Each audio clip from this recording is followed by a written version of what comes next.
Buenas tardes, buenos días. Sí, todavía son buenos días. ¿Cómo están? Bueno, feliz año nuevo. Esta es la primera clase de este año y bueno, éxitos en este nuevo año que inicia, tanto académico como en la vida personal. Dios los bendiga y bueno, y nos bendiga en este nuevo año 2022.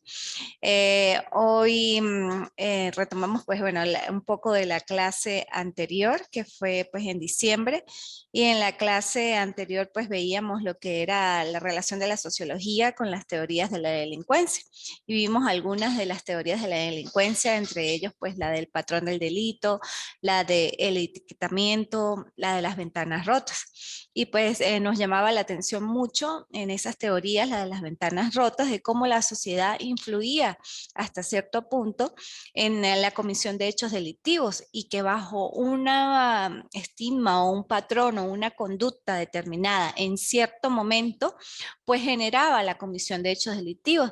Y esta teoría, pues de las ventanas rotas, explicaba eso de manera muy puntual en lo que respecta de cómo una sociedad o una comunidad con altos índices de pobreza y de hasta marginalidad y falta de educación, se colocaba un vehículo determinado y cómo se desvalijaba en ciertas horas o minutos prácticamente. Y que otro vehículo con las mismas condiciones se colocaba en un sector de la ciudad elitesco, pues permanecía allí, pero que generaba la comisión de un hecho delictivo cuando este vehículo pues se le partía una de las ventanas y se veía pues deteriorado y ya las personas que estaban en ese sector o en esa comunidad, así sea elitesca, al observar que ese vehículo pues estaba como sin dueño, no tenía propiedad, pues era sido o había sido desvalijado poco a poco. Se observaba que igual pues las personas podían cambiar su conducta dependiendo de un aspecto en particular. En este caso lo que ocasionó o lo que generó la comisión de un hecho delictivo, en este caso desvalijamiento a ese vehículo que no era propiedad en todo caso de nadie, pues lo generó esa ventana rota. Y por eso se hablaba de una teoría pues que efectivamente pues emerge en la sociedad, que está dentro de la sociedad y que puede lógicamente ocasionar o explosionar, hacer una explosión de conductas delictivas de personas que probablemente uno puede pensar que no lo harían, pero que sí pues, se puede generar producto de un aspecto particular. En este caso, pues bueno, la comisión fue o el detonante fue esa ventana rota de ese vehículo. También hablábamos de las teorías del etiquetamiento, de que como muchos a nosotros podemos etiquetar a una persona bajo la comisión de hechos delictivos porque efectivamente pues es castigado a través de las leyes, ¿no? En este caso, pues esta teoría habla de que se etiqueta a una persona si efectivamente es declarado penalmente responsable en la comisión de hechos delictivos. Si no es declarado penalmente responsable, como no se exteriorizó esa conducta y no fue punible en todo caso ante los ojos de la sociedad, pues esa persona pues puede pasar desapercibida. Pues lo que sucede a veces mucho con hurtos, más que todo que personas que tienen esa como anomalía, pudiera decirse, si es cleptómano como tal, se le gusta hurtarse las cosas ajenas, pero no ha sido totalmente declarado penalmente responsable por un órgano jurisdiccional y no ha sido visto, no ha sido señalado por la sociedad, pues esta persona puede mantener su conducta. La teoría pues habla del etiquetamiento ya cuando una persona es declarada penalmente responsable de sus acciones. Eso fue lo que más o menos pues tocamos las clases anteriores con otras teorías. Hoy nos vamos a enfocar un poco en lo que es la delincuencia como tal y qué es la delincuencia. La delincuencia pues bueno viene de los proverbios latinos, de palabras latinas como el delinques o delinquetis, que efectivamente es un verbo pues latino que significa obrar por defecto o dejar de cumplir ciertas normas que deberíamos cumplir. Por eso la delincuencia, pues, es un acto, lógicamente, es una acción generada por una persona o por un grupo de personas. Y se dice que es delincuencia porque así como viene de la palabra delinque o delinquetis, pues ocasiona o genera un hecho delictivo, un delito. Inclusive en la clase anterior, pues hablábamos de lo que era delito. Y delito decíamos que es un acto típicamente antijurídico, culpable e imputable a un hombre y castigado con una pena. Para que efectivamente haya la comisión de un hecho delictivo y se pueda generar un delito o se reafirme que esa persona cometió un delito, deben estar todos los elementos positivos del delito en él. Y esto es el acto, ¿verdad? Acto, acción, la tipicidad, la antijuricidad, la culpabilidad, la punibilidad y la penalidad. Si falta alguno de ellos, pues ya no sería delito, sería cualquier otra cosa, pero necesariamente tienen que estar todos para que efectivamente se constituya un delito. Y por eso, pues, delincuencia es todos actos ocasionados o serie de actos o sucesiones o situaciones que generan las personas, pero que van contrarias a la ley. ¿Por qué contrarias a la ley? Porque necesariamente tienen que ser actos antijurídicos que chocan, que colidan con las normas previamente establecidas en el Estado. Que lógicamente que la delincuencia varía en espacio y tiempo, es un término relativo, sí, sí lo es, porque para lo que a veces muchos países puede ser delito, para otros no es delito o no es punible.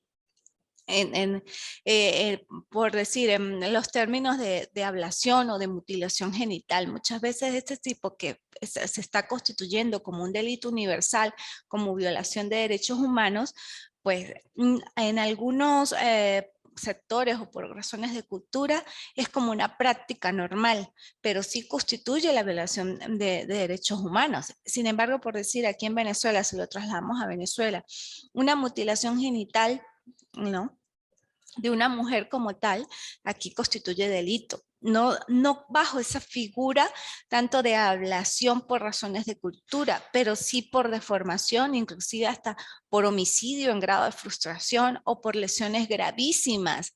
Efectivamente puede ser declarada penalmente responsable una persona. En estas culturas donde no existe el punible como tal, se como solapa esa acción, porque efectivamente es una acción bajo los términos de cultura, de que porque ellos son así, siempre lo han hecho de esa manera, y pues necesario extirparle, por decir, ese placer a las niñas o desde temprano a las mujeres como forma de cultura, pero lógicamente pues constituyen delitos. Por eso a veces se dice que la delincuencia pues es un término relativo y que pues evoluciona inclusive con el tiempo.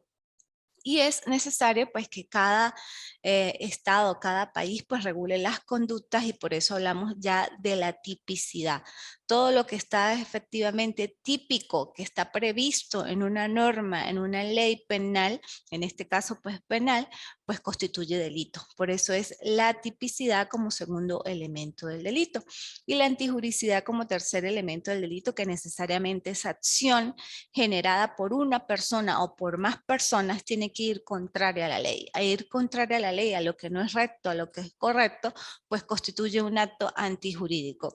Y posteriormente, pues la culpabilidad, porque la persona que efectivamente comete esa acción está tipificada, es antijurídica, tiene que ser o constituirse un juicio de reproche, donde efectivamente pues también convergen otro tipo de elementos relacionados con la imputabilidad o la inimputabilidad y que dependiendo de esa imputabilidad o inimputabilidad pues va a generar una penalidad, un castigo que es necesaria pues para las personas que infringen la ley, ¿no?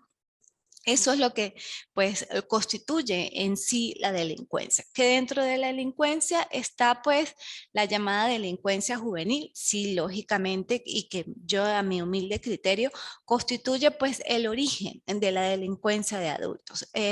Si se educa a un adolescente en conflicto con la ley penal, efectivamente se evitaría a un adulto en situación de criminalidad. ¿Por qué? Porque se ha visto a través de las diferentes teorías que las personas o los que delinquen ya siendo adultos han tenido patrones delictivos o conductas delictivas siendo niños y siendo adolescentes. Y si no se evitó, no se bloqueó, no se trató de reinsertar o insertar, que me gusta más, o educar a ese adolescente conflictivo, pues lógicamente va a constituir y va a generar y va a engendrar un adulto en situación de criminalidad, porque no hubo regulaciones formales e informales adecuadas o idóneas para efectivamente pues contrarrestar esa conducta que se observó delictiva desde un inicio y que lo que hizo fue que con el transcurso del tiempo afianzarse esa conducta. Y al afianzarse esa conducta pues ya no va a cometer hechos delictivos pues leves, ya van a ser de acuerdo a la categoría porque tuvo su carrera delictual, que eso lo vamos a ver en la siguiente clase del otro sábado, lo que se llama carreras delictivas y factores de riesgo. Pero lógicamente, pues esta delincuencia juvenil es la que genera o la raíz de la delincuencia de adultos, que probablemente es el patrón, ¿no? Es lo general y es lo que más se da por empirismo, por lo que uno ha observado y por investigaciones, lógicamente. Pero también existen casos donde la persona no siendo delincuente de juvenil o no estando dentro de esos parámetros de delincuencia juvenil, si su conducta fue efectivamente consona con lo considerado buena, pues de repente comete un hecho delictivo. Estos hechos delictivos no necesariamente tienen que ser atroces, porque a veces uno piensa, uy, si cometió un hecho delictivo una persona, es homicidio, violación, cosas de esas, ¿no? Pueden ser comisión de hechos delictivos de manera pues un poco no leves, sino dependiendo de la categoría. En este caso podemos hablar de corrupción o de estafa, de fraudes. Este tipo de delitos que lo cometen personas que usted aparentemente observa que son honorables, que son personas honestas, pero en realidad han cometido o están cometiendo un hecho delictivo de esa naturaleza, de una estafa, de un fraude o de una corrupción.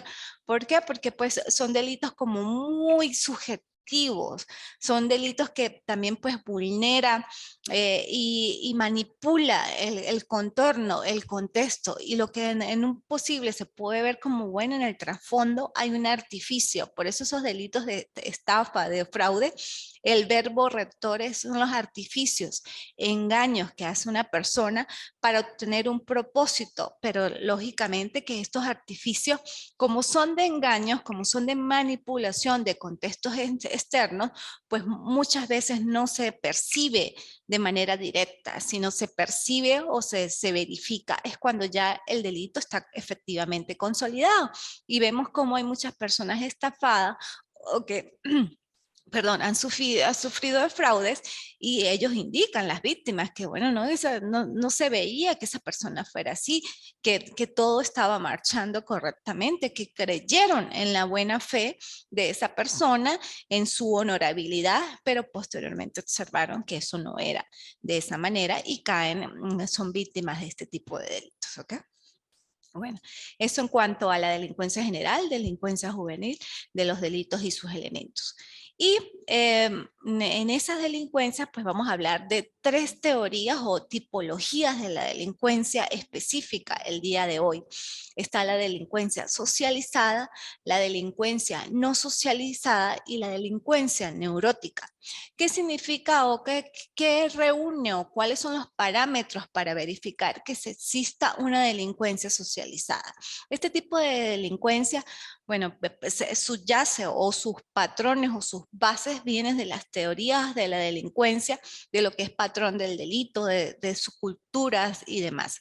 Efectivamente se da por las subculturas de las delincuencias ya organizadas, pudiera decirse. Estas son las llamadas delincuencias de las bandas, donde ellos tienen un patrón en la comisión de hechos delictivos, donde tienen sus propias normas o directrices internas dentro de su banda y pues lógicamente operan allí factores como la lealtad entre ellos. Para ellos su banda, su organización, pudiera llamarse así, pues lógicamente va encaminada con factores o con reglas internas. Para ellos la lealtad entre su grupo, entre su organización, pues es sumamente importante. Este tipo de delincuencia socializada inclusive se da en aquellos adolescentes, porque pues indica que efectivamente se va generando por adolescentes o por niños que han sido abandonados, que no tienen una familia estructurada, que lógicamente están dentro de una familia desestructurada, que o viven solamente con el papá, o viven solamente con la mamá, o ni siquiera viven con el papá y la mamá, sino con un familiar o con un amigo. Son aquellos adolescentes que efectivamente pues no han tenido un patrón de regulación de conducta, o que sí estando dentro de una regulación de conducta, van evolucionando en una familia que para ellos la delincuencia es algo normal, porque es una familia de bandas y al haber nacido y evolucionado y desarrollándose en una familia que su conducta pues es delictual y que la mayoría en su contexto ha generado delitos o ha cometido delitos, pues para ellos los delitos es algo normal que es propio de su cultura delincuencial.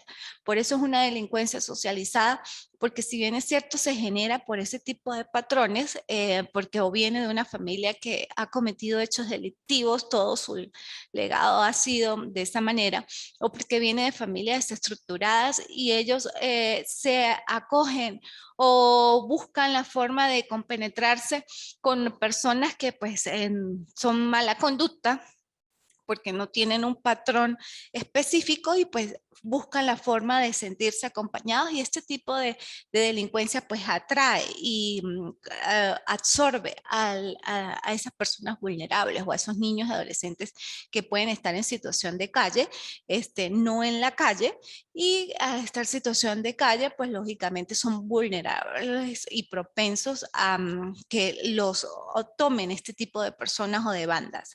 Y por eso se habla de delincuencia socializada, porque son patrones, son sus culturas, es un ambiente pues lógicamente marcado en la mayoría de los casos por la pobreza, porque no tiene pues los padres adecuados en ese momento, o no tiene padres porque la historial inclusive de académico pues no ha sido insertado ese niño, ese adolescente a un sistema educativo, y pues lógicamente no tiene una forma de regulación de control social informal, que es uno de los importantes, y yo digo, para mí es el más importante, ese control social informal en el momento del niño y en el adolescente en proceso de evolución. Por eso es la llamada delincuencia socializada, un grupo de bandas ya constituido, organizado, con unas normas internas, pues, cuyas normas pues tienen que siempre prevalecer y donde se genera la lealtad, pero dentro de ese grupo u organización. En contraposición a esa delincuencia socializada, pues existe ahora la delincuencia también no socializada, que estos son los llamados delincuentes pues individuales, que cometen efectivamente los delitos de forma solitaria. No necesita tener a una persona o un grupo de personas a su alrededor para cometer hechos delictivos. Sin embargo, se puede incluir dentro de esta delincuencia socializada o a formar parte de ellas por determinados momentos. ¿Por qué? Porque a veces el delincuente no socializado o el delincuente en solitario, pues quiere o desea tener algo en específico. Y al querer ese algo en específico, si no puede solo, pues lógicamente va a requerir la ayuda de ya las bandas efectivamente organizadas, pero lo hace con un propósito, de una manera hasta cierto punto desleal, porque él engaña a los demás bajo el influjo de que sí está dentro de la banda, cuando no es así, cuando su principal propósito es conseguir lo que desea en ese momento o por espacio de tiempo, y posteriormente se extrae de la banda. Ahí vemos casos cuando muchas veces sucede, bueno, que dentro de la banda asesinaron a fulanito de tal, porque puede suceder que este artificio, este engaño, pues quede a la luz de la banda, y lógicamente para ellos es una traición, y es cuando pasan ese tipo de cercenamientos internos dentro de las bandas, producto de acciones de este tipo. Por eso se habla de delincuencia no socializada, porque es individualidad de las actuaciones, se unen y para conseguir sus propósitos o sus objetivos por determinado tiempo, si se llega a unir, ¿no? No es algo lineal, si se une es bajo ese propósito, pero el delincuente no socializado casi siempre trabaja en solitario. Siempre está en desconfianza, no confía en los demás que están a su alrededor, por eso prefiere hacer las cosas él solo, finge lealtad, lógicamente lo que hablábamos, pero para conseguir el propósito. La personalidad de este tipo de delincuentes no socializados casi siempre es asocial. Y el asocial, si ustedes revisan, es una persona pues que tiene carencias emocionales, es una persona que está en solitario, que lógicamente pues esas carencias y desestabilizaciones emocionales lo llevan a pensar muchas cosas dentro de su ser y por eso es una persona hasta cierto punto pues egoísta, calculadora, solitaria, triste, ansiosa, bueno, con un sinfín o un trastorno ya de manera emocional y que lo lleva pues a cometer hechos delictivos, ¿no? Que producto de esos trastornos, pero que son trastornos malos o negativos, pues los materializa en la sociedad, ¿no? No los materializa en sí, sino siempre pues va a buscar la forma de materializarlos en el mundo exterior, haciendo daño de una u otra manera. Esos daños, pues bueno, hay daños de diferentes índoles y ustedes lo saben, no solamente a nivel material, sino a nivel físico, psicológico. Y pues se materializa desde diversos puntos de vista, ¿no? En diferentes conductas delictivas o en diferentes comisión de hechos delictivos, desde los más leves hasta los más graves. Y esto pues también abarca la delincuencia socializada, no solamente comete hechos delictivos leves, pero si no va en esa sintonía, leves, graves o más graves, pero tienen pues un patrón delictual también. Hay por lo menos bandas que solamente se rigen por cometer hechos delictivos contra la propiedad. Hay bandas que, bueno, están en el flujo o bajo la multiplicidad de cometer hechos delictivos de diversa índole. Son pluriofensivos, los llamados delitos pluriofensivos, porque ofenden no solamente bienes patrimoniales, sino bienes también emocionales, físicos o psicológicos y demás. Por eso son pluriofensivos. Y en la delincuencia, pues, socializada, no socializada, perdón, pues este adolescente o esa persona que empezó con ese tipo de patrón conductual o de patrón del delito, pues ha tenido una infancia marginada. ¿Qué significa esto? Que si bien es cierto, pudo haberse estructurado o crecido bajo un ambiente familiar con papá y mamá, esta infancia no fue del todo buena. Esto es a través de estudios donde se verifican los patrones del delito y donde se verifica que efectivamente los que delinquen en solitario, que son delincuentes no socializados, tienen una base común, ¿no? Eso no es que lo diga yo, sino esto ha sido producto de estudios donde se ha determinado que efectivamente pues tiene un origen o una raíz y es así, una infancia marginada, una infancia donde efectivamente no hubo amor, no hubo afecto, y pues ellos están con conductas hedonistas, en todo caso, llevados por el placer, ¿no?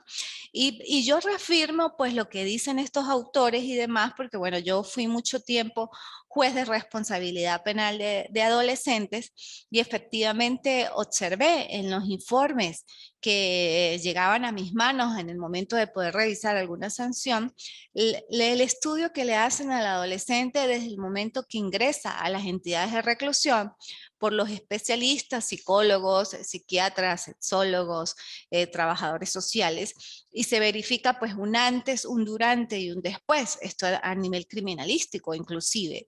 Al observarse ese patrón, la mayoría de los informes decían proveniente de familia desestructurada.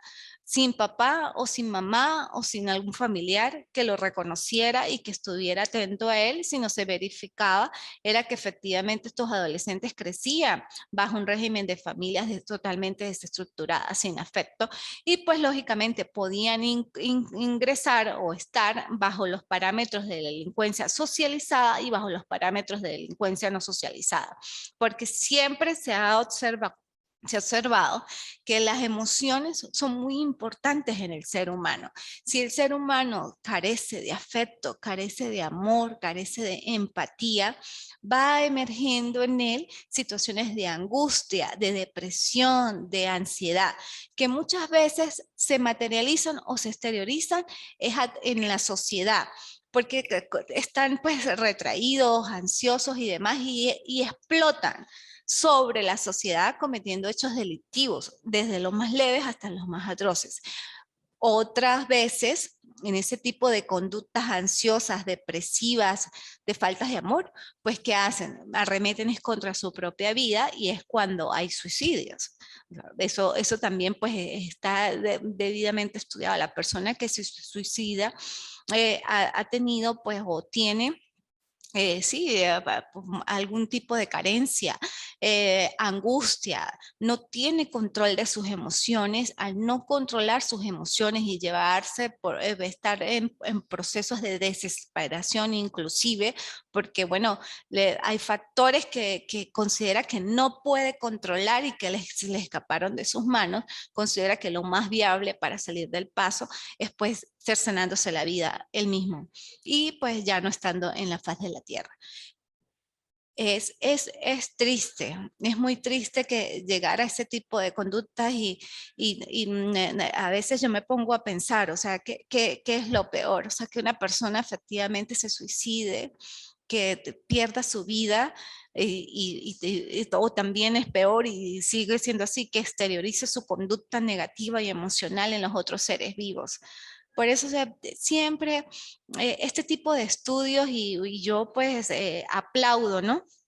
A las personas que siguen estudiando y que siguen buscando la forma de aprender y poder ayudar. Porque uno estudia, bueno, en mi caso particular, yo estudio es para pues, poder aportar algo a la sociedad, poder aportar algo a la humanidad y poder pues tratar sí, de reflexionar sobre todos estos puntos de vista y en el momento adecuado poder dar una palabra de aliento a alguien que lo necesita o poder cambiar la conducta de alguien que puede estar tambaleando en la vida y que no vuelva a cometer hechos delictivos o que inclusive evitar que cometa hechos delictivos. Y bueno, ese era mi fin, ¿no? Y sigue siendo mi fin ya desde la parte docente, académica, pero desde esa parte, en el momento que yo estuve en el sistema de administración de justicia, tratar de ayudar pues a ese adolescente, a ese niño en conflicto con la ley penal que estaba carente muchas veces y la mayoría de las veces de afecto y que por esa falta de afecto, de apego, pues su desestabilidad emocional, sus carencias, sus debilidades, pues las exteriorizaba arremetiendo contra las demás personas o cometiendo hechos delictivos porque no le importaba nada, porque consideraba que su vida pues no valía nada y que como no valía nada, pues ese placer o esa situación de negatividad, la forma de hacerla tangible y de como que de menguar un poco lo que tenía era materializando esa conducta negativa en las demás personas o en bienes y demás y cometiendo hechos delictivos. Por eso de verdad, pues debemos seguir estudiando, no solamente estudiar todo este tipo de teorías que sí efectivamente pues tienen mucha razón, pero ir más allá a lo que es la conciencia del ser humano y de ayudar, tratar de ayudar desde los diferentes puntos de vista, aunque sea darle algún tipo de palabra o apoyo emocional en el momento, por lo menos a los que ustedes que son funcionarios o hay algunos funcionarios de órganos de seguridad del Estado, en el momento de contrarrestar una acción agresiva, ¿verdad? Porque ustedes pues manejan lo que es el uso progresivo de la fuerza y demás en el momento de la aprehensión de una persona que está cometiendo hechos delictivos. Cuando hagan ese o el uso progresivo de la fuerza para evitar o bloquear una situación agresiva, cuando ya sientan que la bloquearon y que está esa persona aprendida, pues ya un poco más calmada, traten, no les digo que sean psicólogos o psiquiatras en ese momento, pero sí busquen alguna palabra, algo que los pueda sentir que todavía tienen oportunidad y que pueden cambiar, independientemente del delito más horrible que haya cometido y que sienta esa persona pues un poco de conciencia, ¿no? De arrepentimiento. Porque pues también me pasó en varias oportunidades estando de juez, donde efectivamente pues tenía en la sala de audiencias adolescentes que habían matado hasta su papá, hasta su mamá, y al principio ellos generaban, era una actitud irreverente, soez, intolerante, como que no me importa haber matado a mi papá, no me importa haber matado a mi mamá, pero a las palabras adecuadas en el momento preciso los hacía llorar, los hacía reflexionar, había arrepentimiento de sus emociones. Y lógicamente, pues ya en el momento que usted pueda conseguir eso de una persona, le sembró la semilla. Ahí está. Si luego esa semilla no surtió efecto o no creció o no se cosechó de la manera, usted hizo lo propio, tanto como ser humano y como profesional. No podemos pasar en este mundo sin dejar huella. Eso es lo importante, dejar huella, pero huellas bonitas, no huellas negativas. ¿Okay? Dentro de esa delincuencia, pues socializada y no socializada, que convergen principalmente pues las emociones, está también la otra tipología de la delincuencia, que es la delincuencia neurótica, que esta delincuencia pues es entendida como una forma de comunicación, de expresar. Si bien las otras también son formas de expresar, pues esta ya va más dirigida a una forma de comunicación de manera directa, pudiera decirse bajo una carencia, ¿no?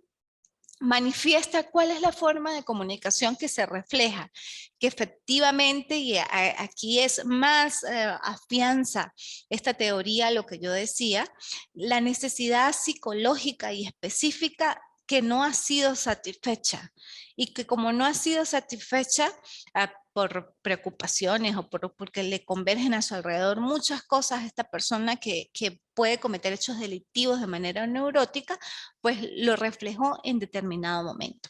Es un tipo de delincuencia que si pudiera decirse de manera pues instantánea. Si bien es cierto, hay una necesidad, una carencia allí psicológica que subyace, se explosiona o se impulsa, se detona bajo una situación en particular, ¿no? Es lo que la inclusive se llama neurótica porque viene de esa palabra de neurosis como enfermedad funcional del sistema nervioso caracterizada por ¿qué? Inestabilidad emocional. Es muchas veces este tipo de delincuencia se dan los llamados delitos sexuales o delitos por provocación. Por decir, ¿cuáles serían este tipo de delitos? Cuando la esposa o el esposo ve que su esposa o su esposo está con otra persona, pero los consigue en el acto como tal, ¿no? Y si los consigue en el acto, pues muchas veces se ha observado que comete hechos delictivos o mata a uno de ellos o los mata a los dos, o puede ser que en ese momento se retraiga y posteriormente comete el hecho delictivo, pero es algo que le quedó y que también viene de una inestabilidad emocional producto de esto que emergió, que una situación que emergió, pero que lógicamente la detonó su inestabilidad emocional, porque puede pensar si puede verse que efectivamente una persona que observó a su pareja con otra no haga nada, solamente de manera controla sus emociones, lógicamente que le puede afectar, pero ¿qué va a hacer? Pues bueno, lo más idóneo sería pues separarse. Si está casado, pues divórciese. Si no está casado, pues sepárese. Control de sus emociones. Puede ser que le afecte, lógicamente, pero no va a traspasar los límites de la norma y no va a cometer un hecho delictivo bajo una inestabilidad emocional. Por eso esta delincuencia neurótica se da que las personas pues la tienen, está allí subyacente, pero explota o se detona bajo una situación específica. pero lógicamente debe tener esa persona pues ese tipo de neurosis o desestabilidad emocional, porque no todas las tenemos, no todas las personas que podemos ver una situación de esa naturaleza vamos a explotar o a detonar o a materializar esa conducta delictiva en ese momento por esas situaciones. Cuando muchas veces nosotros decimos, ay, pero si no se veía así, si su comportamiento era de buena chica o de buen chico, buen hombre o buena mujer, ¿y cómo vino a hacer eso? Es un tipo de delincuencia, pudiera decirse situacional, temporal, que se detona producto de una inestabilidad emocional, pero una estabilidad emocional que la tenía y que su detonante fue la situación en particular en ese momento. Por eso es neurótica, es neurosis y viene a raíz de algo interno, es una forma de comunicación, de alguna necesidad psicológica, pero que solamente explota por un detonante de una situación particular en concreto, ¿no? Se dice muchas veces que, bueno, sí, este tipo de delincuencia neurótica, pues la infancia de este tipo de personas ha sido buena.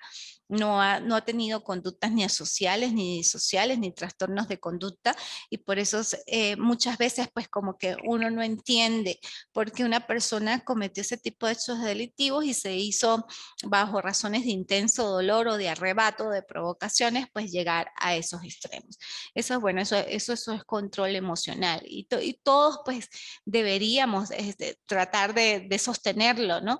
Y de hacerlo crecer y de verificar hasta qué punto yo puedo estar en un momento determinado inestable y cómo puedo yo contrarrestar esa situación de inestabilidad o de emociones o de depresión o de ansiedad, porque todos los podemos pasar, todos podemos tener procesos de ansiedad, de depresión o de felicidad también muchísima, pero claro, los estados de felicidad ya son de manera positiva, porque en el momento que una persona esté feliz y siempre observe y tenga felicidad en su corazón, o sea, desde el momento que se levanta, en primer lugar, pues va a agradecerle a Dios, ¿no? O al universo, a lo que crea en ese momento.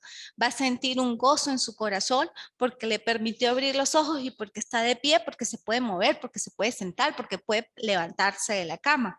Son estados de gozo interno, de abundancia, de prosperidad, y que lógicamente que si la persona está en esos estados, es muy imposible que llegue a estados emocionales depresivos y que si los llegara a tener, pues lógicamente sabe cómo contrarrestarlos y sabe cómo tratar esa situación en particular, producto de sus emociones. Y estas emociones, esto va mucho también en el ámbito médico, ¿no? En cuanto a las neuronas, la oxitocina, el cortisol, todo este tipo de hormonas que pues están dentro de nuestro cuerpo y que nosotros muchas veces pues no las sabemos comprender. Y así como, bueno, yo leo mucho de todo. Como vemos esas membranas que son neurotransmisores y detonantes y que hacen como cortocircuito entre ellas y hay energía. Bueno, todo eso funciona en nuestro cuerpo y que a veces no lo comprendemos y no lo captamos. Decimos, ay, pero ¿por qué yo estoy ansiosa? Ay, pero ¿por qué me siento así? Tengo ansiedad, me duele el pecho, siento como que algo va a pasar. Bueno, estas son las hormonas que están dentro de nuestro ser y están en un momento puede ser desequilibradas y no estamos pensando de la manera más adecuada, pero son las hormonas. Si tenemos congruencia y coherencia entre la mente, el corazón y el cuerpo, pues lógicamente vamos a estar en estados, por decir normales, tratar de estar constantes. Y si hay altibajos, pues tratar de sobrellevar esos altibajos de la mejor manera, con comprensión, tanto mental como del corazón. Por eso debe haber coherencia y congruencia entre la razón y el corazón. Estoy totalmente segura de eso. Bueno, muchachos, hasta el día de hoy la clase ha sido así, los tres tipos de tipología de delincuencia, lo que es la delincuencia general, la delincuencia juvenil, atacamos o conversamos un poquito de la clase anterior. La próxima clase vamos a ver lo que es la carrera delictiva y los factores de riesgo. Y posteriormente nos quedan dos, este sábado y el otro, y la última clase sería lo que es violencia de género, los tratamientos, vamos a hablar, bueno, un poquito de todo, los tratamientos en prisión, cuáles serían para ustedes los mejores tratamientos que puede tener un ser humano que ha cometido un hecho delictivo y que está pues privado de su libertad, si hay que en todo caso clasificarlos por la comisión de hechos delictivos, cuál sería la mejor forma, cuáles son las teorías que prevalecen hoy en día en cuanto a los tratamientos de este tipo de personas y bueno, la violencia de género que es algo también pues muy dado hoy en día, ¿no? En cuanto a que se observa cómo muchas mujeres pierden la vida producto de estos delitos, inclusive pues pasionales o de las llamadas delincuencias neuróticas. Entonces nos vemos el próximo sábado con el favor de Dios. Ustedes tienen mi número telefónico. Si tienen alguna duda con respecto a las actividades, recuerden que las actividades pues están abiertas hasta el 5 de febrero. Ya luego del 5 de febrero no hay posibilidad de que yo abra la plataforma nuevamente. Por eso tienen todo este tiempo para que efectivamente pues se pongan al día y hagan sus tareas en la oportunidad. ¿Ok? Muchas gracias, un placer estar el día de hoy con ustedes y Dios los bendiga. Chao.